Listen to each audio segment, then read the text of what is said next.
नमस्कार। ओडिया को भल पाउथिबा मोर प्रिय ओडिशावासी भाई और भौणी माने आपण माननकु मु डॉक्टर संदीप कुमार पट्टनायक आज रज महोत्सव अवसर में अनेक शुभेच्छा जनाऊँगी। किंतु आपण माने जानती आज आमे संकटमय परिस्थिति गति करुँच जो आज लॉकडाउन सटडाउन तेणु आमे माने सुरक्षार सहित रज उत्सव को पालन करवा, सामाजिक दूरता रखा एवं मास्क व्यवहार करवा, दरकार न पड़े अजथारे घर कुआड़े बाहर को जीवा नहीं। आमे सरकार को द्वारा प्रदत्त समस्त गाइडलाइन को अनुसरण करवा समस्त मंगल पई।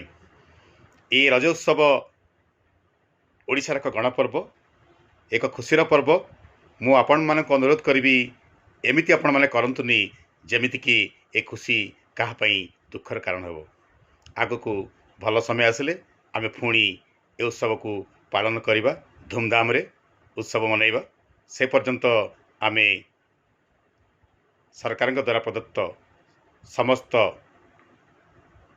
गाइडलाइन को अनुसरण करवा एवं सुरक्षार सहित रजोत्सव को पालन करवा।